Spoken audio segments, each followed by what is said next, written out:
cyber hygiene, how can we protect ourselves. Okay,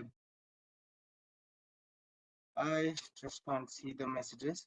Okay, so I'll keep my chat open and I would love to like hear it from you guys as well. So okay, before going on, what is cybersecurity? Like before going on to the cyber hygiene part, we must be aware what cybersecurity is. See, the very first step about being protective or being protective online or protecting ourselves online or anyone else, it's about awareness. Are we aware about what's going on? Like what's the recent cyber trend? How are the scammers are trying to manipulate us? How they're trying to steal our data? Everything like that. So cybersecurity is the application, technology, processes, controls to protect system, network, programs, devices, and data from cyber attacks. This was the theoretical definition. So what generally it is protecting ourselves over the internet, in the digital space, in the cyberspace, right? Uh, Taking security measures, safety measures, protecting ourselves from the vulnerabilities, scams, and everything. That's cybersecurity. Okay. So these are some of the most common cyber attacks that we face or we hear or see in the day-to-day life. So starting off with the malware, all of us must be aware about what malware is, right? Can someone just ping it in the chat box? Like, are we aware of what a malware is? I just can't see any messages. Okay, so I'll proceed. A malware is a file or a like image. It can be image, file, PDF, document, anything that content that is having a malicious code or something like that running behind it. See, I'll tell you a recent case study in which a government website was hacked by a hacker, and what he did was he played amazingly.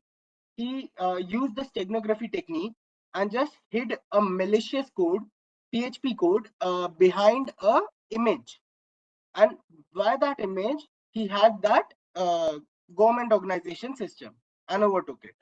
So that was a malicious image. Okay, any such files that harms, disrupts, or do anything, any perform any damage to our system, that's a, what is that, a malicious file. Okay, so there are different types of malwares, which are virus, trojans, spyware, ransomware, and adware. See, the most common one amongst this, which we all must have seen, is adware. Like you all must have seen the pop-ups, right? On which if we click by mistake or we try to even cross it, we are redirected to a site, a spam site, a scamming site, a whatever, right? Have you faced that? Guys, let's keep it interactive.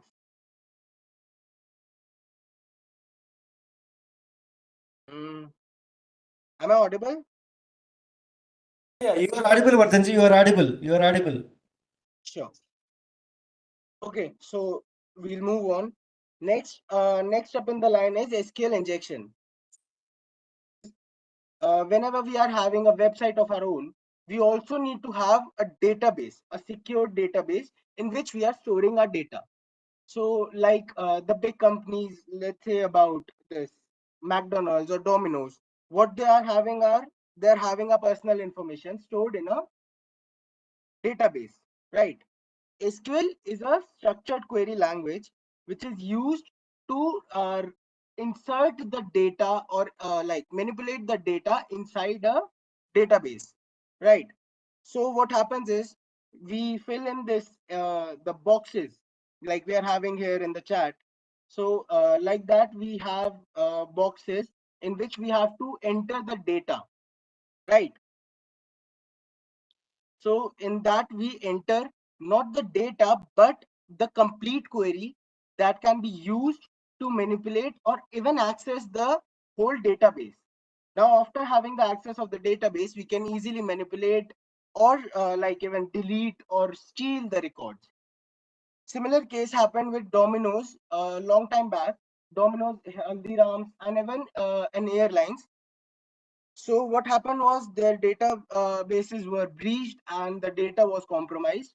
And many of our like many of our who are registered over there have been compromised. Our data has been compromised. You can definitely check your mails that are compromised from various websites that help you like deliver what type of like if your email ID is in some breach database or not. Okay, I'll share the link at the last. Next is phishing. What phishing is?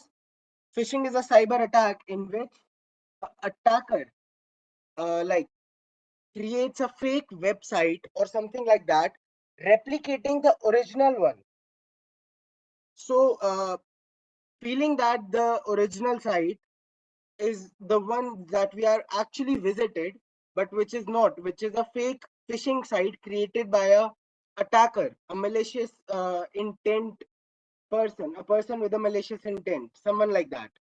Okay, so we just enter our data, our login credentials, our bank details, or anything like that, and through that, the attacker takes over the victim's data. Right. The phishing site looks exactly same as this original website. Just that the name of the website, the URL, would be manipulated. And what happened these days are see, there are multiple different languages that have same characters, right? So let's say for Facebook, if we are writing FACEBOOK or .com, we can just manipulate that link and change the Facebook's FA, the A into some different language and make a phishing website. Now, whosoever person will click on the link that we are sending to them, they'll like have a page appearance just like the Facebook, but it will be a phishing site. Okay, so just be aware about these type of thing while entering any data. Okay, next in line is man in the middle attack. Connecting this one is like a frequent takeover thing, which is mostly done in open Wi-Fi's, right? We go to the nearest cafe of ours and just connect to their Wi-Fi and uh, make payments, chat, or do whatever we want to. But are we over there secured? Not really. See, what happens is in man in the middle attack, the router and the client, which are the original ones, are not communicating to each other, but to a secondary person, an attacker, who's pretending to be the router to the client and the client to the router. Are you getting my point? So we have three people interacting now. The client who's interacting to the malicious actor, who's pretending to be the router to him, and the malicious actor pretending to be the client to the router. Okay. So what happens is all the data that we are sending to the router to like move over to the internet, that is going through this malicious actor, this attacker, this person who's not good, right? He can now steal our data, he can manipulate it, he can now have access to our data and can do whatever he want to with that data, right? So these are some popular crimes that have taken place or going on. So first in line is Redrix malware. So this was not so popular in India, but it was a US based this crime that took place. So what happened was it is a financial Trojan with a range of capabilities. Like it can do multiple things. What it used to do is it used to change the configuration file, and then the malware was capable of stealing banking details, password, personal data, and do whatever it want to do, right? So this was quite not popular. I'll just move on to some of the popular attacks that are the one that we face in India as well. This romance scam. Okay, and what happens in romance scam is, have you ever heard about the term honey trap? It's been used multiple times in multiple movies, right? No, okay. See, I'll just explain in brief what it is. So everyone must be aware about Angel Priya and this the called Dream Girl movie, right? Yeah. So similar thing happens here. A fake person pretends to be a beautiful girl or something like that, and then tries to manipulate or make like grab money from you or do whatever he wants to do. Like he'll first of all take your personal information, then he'll invite you on the video call. He'll take a few screenshot of yours doing like adultery things, and then he'll blackmail you to pay some ransom or everything, right? Second thing, what happens is we just recharge the devices of these fake predators who are available online with the fake names, fake profiles, fake images, and everything. And we pay them, and we are just duped. We get nothing in return. Okay. Secondly, honey trap is when a girl only tries to be over friendly with you and then traps you by taking your personal data, your monetary information, financial information, or your money itself, and sell it to some person, third person. Or maybe it's a very common thing to be happening with our government officials. What happens is the girls from the neighboring nations, who are not a very good allies of ours, what they do is they just like make these type of government officials fall for them, and then they just take out the secret information, click some pictures of them, and they then manipulate our system. Okay, so that's honey trap. When a girl actually tries to lure you into her scam. Then we have the famous job scam, which is very much popular amongst the youngsters, like the age range of from 16 to 30. Okay, what happens here is people will, you must have seen this on LinkedIn, the interested one. It's recently being trending, fake HRs and everything.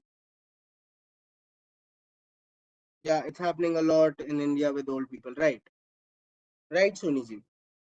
Okay, so job scam is what in this people advertise and pretend to be like a real HR or real owner of the company who are willing to take employees, and they just lure you into giving them your personal information. What happens is they'll just like make you do a little work, like subscribing a YouTube channel, liking a few videos, commenting a few comments on a video, or maybe taking some reviews on Amazon, some product. Okay, like that. They'll give you a small task like this.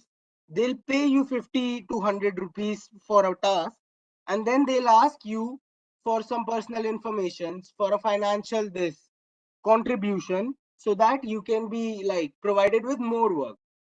They'll pay you 100 200 rupees, then they'll ask for your personal details, or even they can ask you for your bank details through which they can access your banks, right? This scam is like multiple people in my known as well are falling for this trap. And this one scam which was recently being in trend, that was the pencil packing scam. Many of you must be aware of that, right? In that the social media platforms, mostly Instagram, used to like display these ads, sponsored ads, that used to tell pack Apsara pencil for 8 hours daily and earn up to 50,000, a lakh. And people used to register for them, thinking that, yeah, that's a work from home type of job and we can earn good money. We are doing nothing, right? This like gained its popularity during the time of COVID, because multiple people were jobless and they were seeking help, shelter, and for that, the scammers took the advantage and lured people into falling for these traps. Okay. Next in line, we have crimes related to online gaming. So, see, this was a very popular case wherein a child just took her mother's credit card and transacted 10 lakh rupees for purchasing gaming currencies. PUBG and this Free Fire, Minecraft, all these games have gaming currencies, right? Through which we can buy skins, models of different models of this cars, bikes, or guns, or whatever, clothes maybe, right? So these type of scams were going on with children. This was targeting the young audience like from age 12 to 22. Okay. So also there was another thing which was fake currency generators. What they do, like what used to happen was, uh, the scammer will ask you for some amount, and in return he'll tell you that he'll pay you in gaming currency. But what used to happen is he used to transfer the fake currencies, right? Also, there is a case that I just recently came to know, that was in this game only. The Discord channel was made for the game. I guess it was PUBG or this Minecraft. I'm not sure. So a Discord channel was made, and in that a person just presented himself to be a gamer, and he said that I am like having multiple currencies in gaming currencies, and I just want money in exchange of them. Turned out to be that the gaming currency was taken by someone forcefully by in a scam or something like that, and then the child was like he landed up in a big trouble. His parents has to bail him out and like check up for him at regular basis. The police had a case with this. He was in lot of trouble, right? So these type of things are coming up. For this, we just have to be aware. Our young, like our young, this siblings, younger siblings, we must keep a watch on them. That are they falling for any such traps? Are they not like? Are they buying anything out of parents' credit or debit card without informing them or anything like that? Right. So next in line, we have the open USB charging ports. How many of us are from Delhi? Please write in the chat box. How many of us are from Delhi?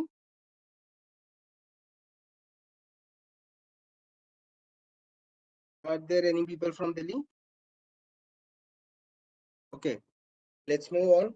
So in Delhi, there is a place called CP, Connaught Place, right? There we have charging stations wherein we have USB ports in which we can just directly plug our wire and attach it to our device for charging, fast charging, right? So there is a term called juice jacking in which the criminal manipulates such charging stations, USB ports, and like hide a technology behind them, which will which will be injected into our devices, mobile devices, if we just plug it in, right? Now that malicious file or malicious software will install itself and just take over our phone and provide a backdoor to the attacker, right? So this type of cases were like in huge numbers back in like 2019 to 2022, and this was a very big issue because people were not aware, and they just used to find a charging station. They just used to plug it and attach it to your mobile devices, and then what used to happen was their personal data was stolen, their financial account details were stolen, and even some of them lost their a lot of money. Crores of rupees were transacted. So multiple cases of these things were found out.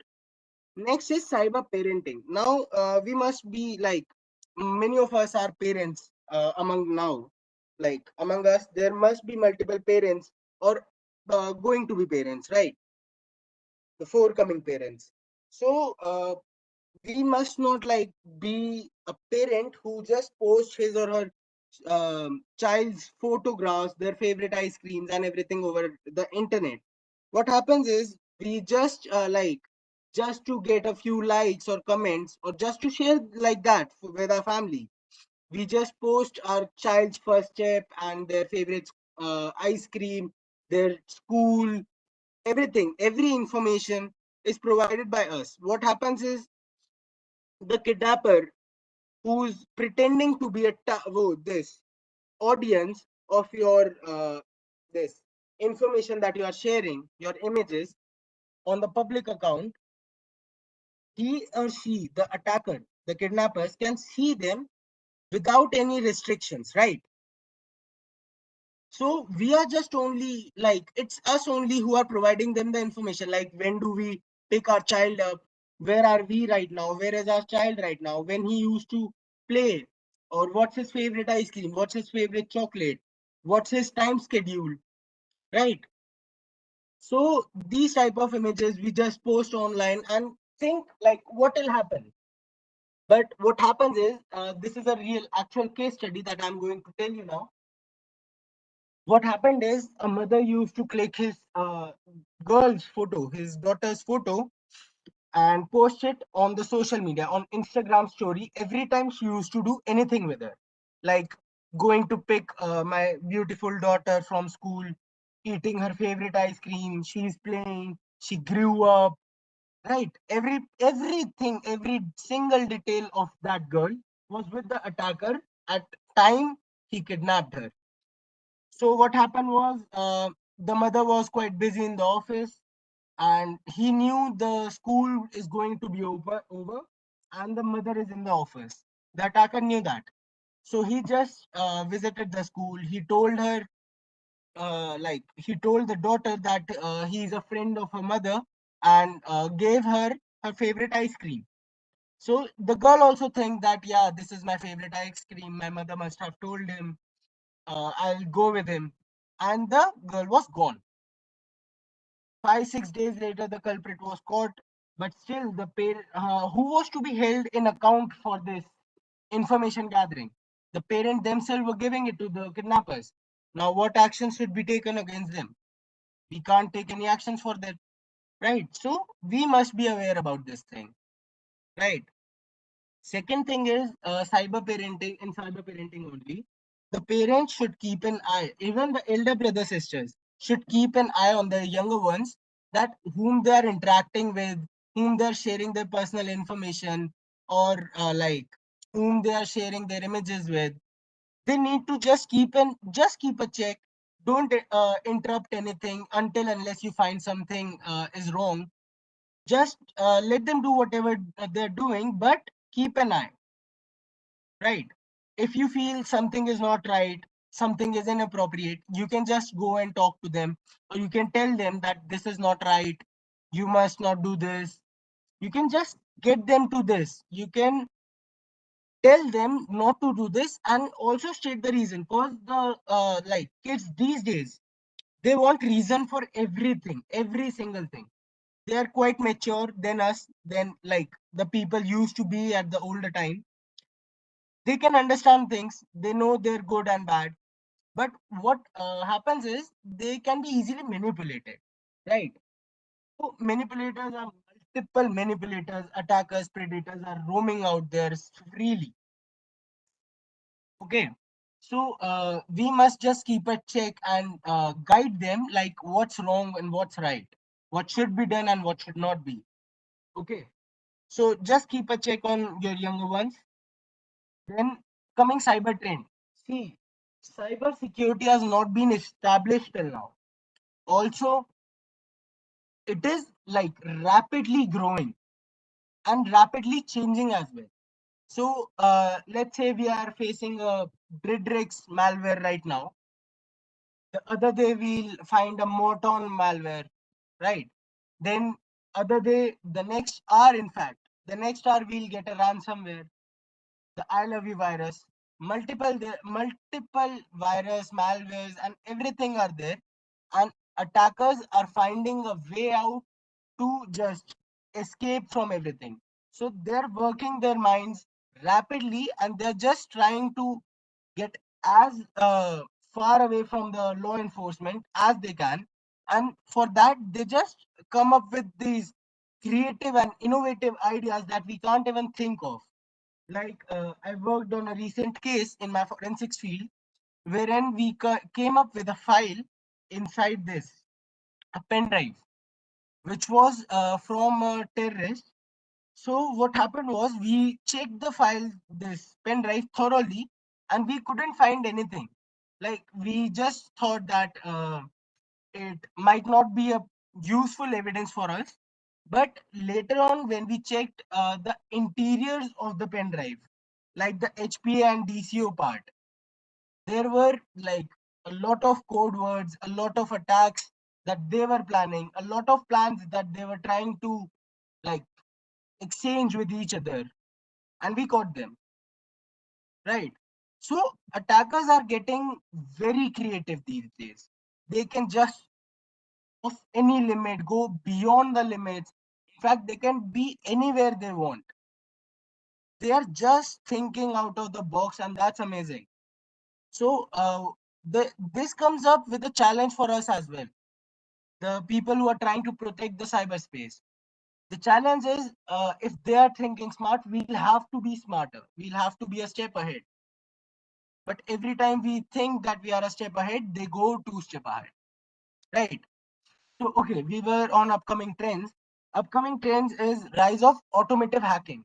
Everyone must be aware of Tesla, the self-driving car, right? Guys, please respond. Jagdish, is the chat box open? Yes, yes. No, no, Vardhanji, I just closed it because of the, some this thing. You just continue. Okay, I will okay, just okay. open it in a few seconds. Okay. Sure, sure, sure, sure. Okay, rise of automotive hacking. I'm sorry, like if it is fine, I'll just open it. Is it fine with you? Yeah, sure. All right. Thank you. Okay. So automotive hacking, everyone must be aware of Tesla, right? So what happens is these self-driving cars are working on the basis of AI. So now if an attacker tries to manipulate this AI or tries to hack this cars, the system of the car using the network, can he or she do that? Of course they can in the upcoming future. Not right now, maybe not right now, but in the upcoming future, they'll definitely find a way out. And by like hacking a car, the car is now in auto drive mode. The car itself is not in its control. The owner is not in charge of the car. The car is being driven by the attacker now, right? Attacker, let's say, ran over someone or a few people, like multiple previous cases of hit and run. The attacker ran over someone. So now what happened is, who will be like, who will to be held in contempt? Whom should be the answerable authority? Should the car company be inanswerable? The driver of the car, owner of the car's machine, or the attacker?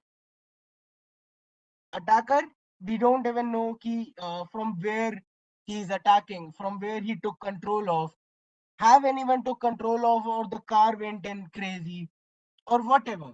Even if we just manipulate the code, like an object detection code is like installed in these self-driven cars, right? To detect which car is coming ahead or something like that. Let's say I just change that car, the code, to understand the car as the road itself. He'll run it over, right? And then what? Nothing. We can't do anything for that. That is the rise of automotive hacking. Then potential of artificial intelligence. AI is a very smart machinery. I do feel that yes, it might take some of the jobs off, as it's now also taking a few out. Like the role of dictionary and Google searches is completely gone now. The Gemini AI, Chat GPT, Snapchat AI, WhatsApp AI, these all have taken over. Still, we do have scope. AI is very smart, agreed. Everything is great. But what about in field of cybersecurity? If a crime is committed using artificial intelligence, how can you just catch the culprit, right? Or in fact, let's say if we just automate the thing of cybersecurity and someone manipulated it, who will you hold? Like who will be answerable for any such attacks or mishappenings? Okay, so that's a like that's something that scares the most of the IT this security professionals. Then mobile is the new target. Of course, everyone is having a mobile. Few of us are having two or three multiple mobiles, right? So having multiple mobiles makes us more vulnerable.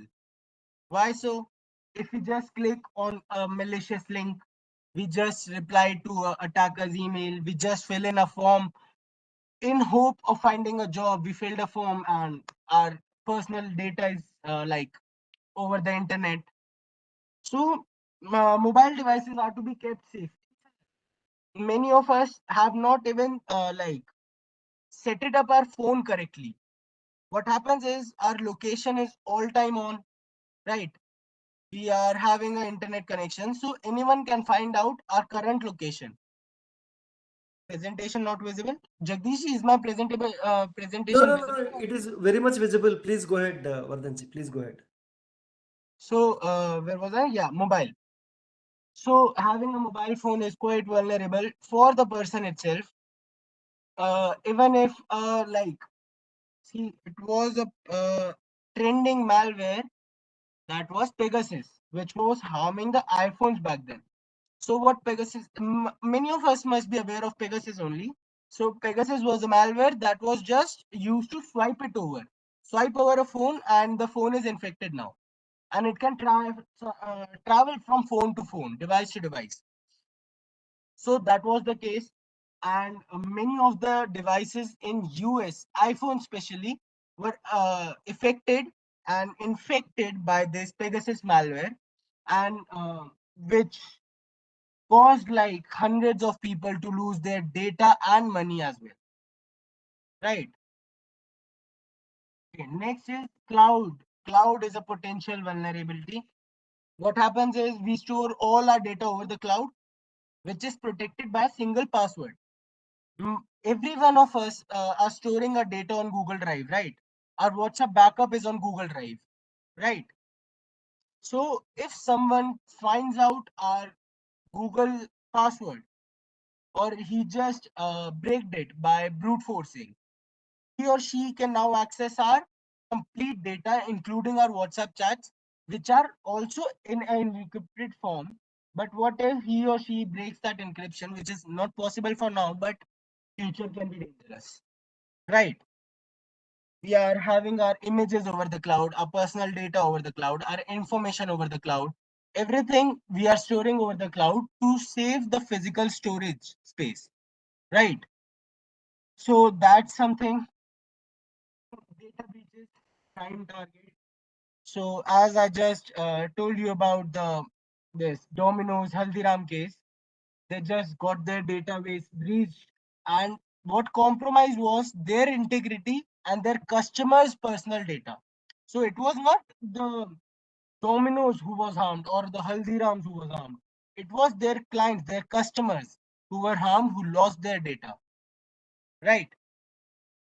Then IoT with 5G network. 5G network is rising rapidly.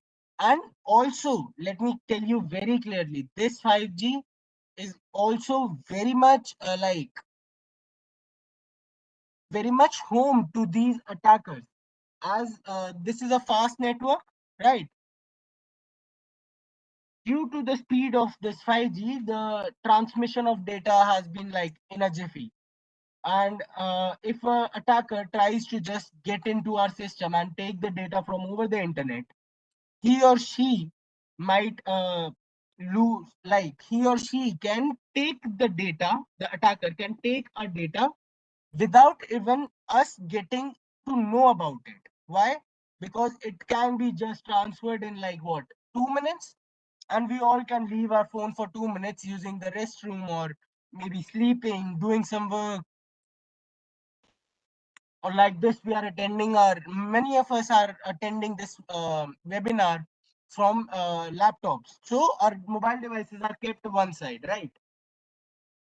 That's a problem. Then the IoT devices like the smartwatch in our hand, the Google Home, Alexa, the drones, all these are somehow vulnerable and providing the information to the companies. There was another case which was solved using an IoT device, that's a smartwatch. a husband murdered her wife, called up the cops, and when interrogated, he just told them that I was sleeping when I woke up for a glass of water. I found my wife lying there with like that. She's dead. Okay, so the police checked his watch, and his watch was showing that he was having a heart rate of an active person, not that of a sleeping person. So they just got him and just interrogated him further and give him a good smacks. And then he like himself told them like, yeah, I am the one who murdered my wife. We were having conflicts and everything like that. Then targeted ransomware. We are having a amazing case study of ransomware ahead. Okay, so what's a targeted ransomware? What's a ransomware is in this ransomware, the attacker encrypts the data of the victim and demands a ransom, demands an amount to like provide him the decryption key. And if the client or the victim doesn't pay the ransom in a given amount of time, he or she like completely corrupts their data and the data is not recoverable. Yes, if not paid, data loss. Right. Okay. So now it's the time for the case studies. First in, we have the fishing capital of India, Jamtara. We have a web series on this Jamtara. It's on Netflix or Prime Videos. I'm not very sure. So Jamtara is the hub of these fishing sites and fishing things. What happens is they just lure people by talking. Yeah, Netflix. Okay, they just lure people by calling them, by providing them the links to the fishing sites, and they just get the people to fill in their personal data. They'll call you and say that yes, I'm speaking from XYZ bank and you have our account with us, your KYC is pending, please give us the following details, your account is freezed, you cannot transact anything. Okay, so that's what Jamtara people are trying to do. It's a very illiterate type of area, but they're very much like aware of how to lure people into getting their work done. And now after taking over the technology, they are now creating the phishing sites, and it's have become a hub of cyber criminals, Jamtara specifically. Okay, so this is Jamtara. Then the ransomware case I was telling you about, the Colonial Gas Pipeline case. Colonial Gas Pipeline was delivering 45% of the fuel of entire East Coast. Okay, so what happened was uh, their data was being logged or encrypted by ransomware. They had to pay 5 million of ransom to restart their system. First they just complained and tried to recover it, but after losing all the hopes,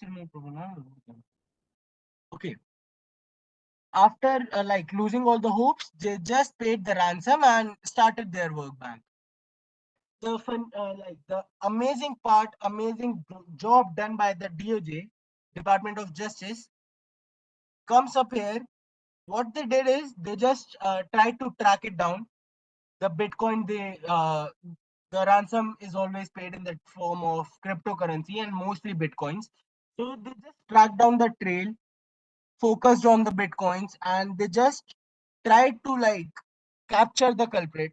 They were not successful in capturing the culprits, but they were successful in recovering approximately 80% of the Bitcoins paid. They recovered that amount and provided that back to this Colonial Gas Pipeline. Okay. So next we have the fake astronaut scam, which was taken, which had taken place by with the Japanese woman by a Russian astronaut, proclaiming the Russian astronaut. Uh, to this Japanese woman, a person just called randomly. They met on this Tinder like website, this social media websites that are for dating platforms. Tinder, Bumble. They met somewhere like that. And while having a conversation, the man convinced the Japanese woman that he is a Russian astronaut and that he's stuck in the space and everything like that. And then he requested the woman. The woman was all alone and she fall in love with this Russian astronaut. So what happened was this man asked her to pay 24 lakh rupees and requested her to bring her back to the earth. And also he stated that they'll marry and have a family and spend a like happy life ahead. But what happened is, as soon as this woman paid the 22 lakhs, the money was gone, the person was gone, and no one came back. Right? We just think of Japan as going on so forward from us, living like 20 years ahead, 14 years ahead, whatever years ahead, and still this 65-year-old woman was duped by a person proclaiming to be a this astronaut. Okay. We'll have the questions in there, and I can definitely tell you how to like protect your UPI and everything. Okay. So yes, next preventive measure. First of all, very bold, highlighted, always be vigilant. Always be aware. Like just read the news and the website, NIC website, ICA, this ISEA is providing multiple uh, webinars like this, multiple quizzes that can aware us about the recent cyber crimes that are going on and their SOP. Okay, we just have to be vigilant. We just have to be careful, and nothing, no cyber attack can harm us. Okay, so keep in mind, never share your personal information without proper verification. Like if someone calls you and says that he or she is from bank and you need to verify your personal information to them, you can just simply like call someone in your branch if you know anyone, call your branch manager, visit your branch once, or call the customer care number of the branch and then ask them if they know someone or they are having any problem in your account or anything like that. Just verify everything before providing any detail. Okay. Second, never share your financial details to anyone, even with the proper verification. Don't share your PIN, OTP, your CVV. Never share these things because these will always lure you into falling for a cyber crime, cyber trap. Okay. Even to your close family members, you must not share the financial details over the WhatsApp in like open text because we can never be sure like how much safe our data is over the internet. Okay. Also, one thing not here, I just wanted to mention just as I just recalled seeing this in one of my friend's phone that people these days are like having multiple accounts, different passwords, different UPI pin, and to remember all that, they just keep storing them, keep writing them down in notes, be it be Google Notes or MI Notes or whatever phone's notes they use. They just write down the email ID, password, UPI pin, everything like that. We must never store our personal information in these notes. Or if we are saving them or doing anything like that, we must lock it, protect it by how many means we can. Lock the this note first of all, and then put a app lock on it. Right? Lock the note separately and put a app lock separately. So as if someone gets into your app lock and sees all your notes, that particular note having your passwords is protected by a separate password which is not shared with anyone, not related to you, nothing like that. Okay.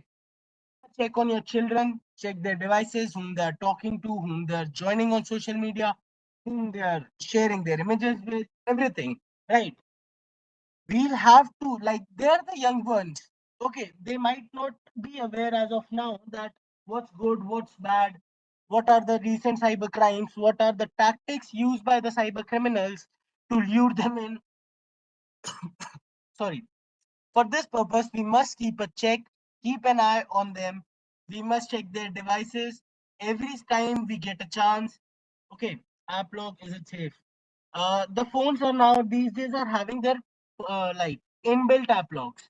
No need to like join in with a separate app. Don't download any separate apps for that. I personally don't like promote these third party applications. None of them are safe. Okay, including your Paytm and everything. I'll just come after that. Okay, never accept unknown or suspicious requests. Now, see, if we are having a private account and we are also accepting every request that we get, just so to increase our followers and interactions, how are we having a private account? And what's the use of private account then? If you want to gain followers, then keep a public account and keep a private account separately, right? Don't post anything irrelevant onto the social media which can be or must be used against you, right? Any image that is like that can be deep faked or that can have your face cut it out and put it up somewhere else. Okay, so nothing these days safe. Don't click on any link unless sent by a trusted source. Like say at the time being, you don't know me, I don't know you. If you share me a link or I share your link, we must not click it. You don't know me personally, you don't know what's my intent. Even I can take over your data, right? None of us know each other personally, so we must be vigilant as of what link we are clicking, who sent it, is it the legitimate link, is it the short URL or the complete link, right? Just keep a few things in mind and you will be safe. Always verify everything and don't trust anything blindly. See, let's say you just got a call from a LIC insurance agent saying that, sir, you want our insurance for free and you can have this premium, you just have to pay this. Never trust anyone like that. And see, this is also going on that people will send you link. They'll ask you that you have won a lottery. You'll just have to fill in a few account details or personal details, and the like 2 lakhs or a few crores rupees will be transferred to your account. Never fall for such traps. The KBC scam was trending, and it trends every time the KBC begins. I myself get like 14, at least 14 links daily at the time of this KBC serial or whatever the daily show it is. Okay, then report anything suspicious immediately. See, for this also, I'll just tell you a case study. A friend of mine, we are connected in a group, and he just posted a message in the group saying that he have been like credited with 10,000 rupees out of nowhere. Okay, out of nowhere he got 10,000 rupees. First the sender sent him 1 rupee and then sent 10,000 rupees. The name of bank was XYZ Angel Public, something like that. Nothing to be trusted over here. I got all the suspicious things I could have got. So I just immediately I told him to write down an application and send it to your nearest police station, stating that you have received unidentified money and that you are willing to give it back to the original owner if he or she proves to be the legitimate owner of the money. And this was so because what happens is there are multiple scams that can be done over here in such case. First, the attacker will now call and ask to return back the money using UPI, and then the personal details of the person, the victim, will be in the hands of the attacker, and then he or she can manipulate them by and get money out of their account. Second thing, the money which was transferred to his account can be out of a flagged account. Flagged account are the accounts which are in continuous monitor of CIA, NIA, this army, or any other law enforcement, CBI, CID, anyone, which can be an account of terrorist or the sleeper cell, or this can be a money, a stolen money, or money from out of some scam. Anything can be there, right? Next, government bodies working on cybercrimes. That's Indian Cybercrime Coordination Center, I4C, CISA, Cybersecurity and Infrastructure Security Agency, and also the ISEA in spreading the education and awareness in the field of not only cybersecurity but all the related sectors, right? Then where to report if we fall for a cybercrime? First of all, we have cybercrime.gov.in. Okay, then this number 1930. Any financial fraud, any such thing, straight away call 1930, block all the payments. There are like very high chances that you'll get your money back, you'll get everything back. Like you can even like take out your data from the websites. Just report to the like appropriate authority. Then we have National Cybercrime Portal. We have cyber police station, police. We have local police stations, and we have multiple NGOs like Cyber Peace Foundation, which have their helpline number, which can help us and guide us in properly reporting the scene that has the crime that has happened to us. Okay, um, that's all from my side. If you have any questions, put it in the chat box. I'll be happy to answer.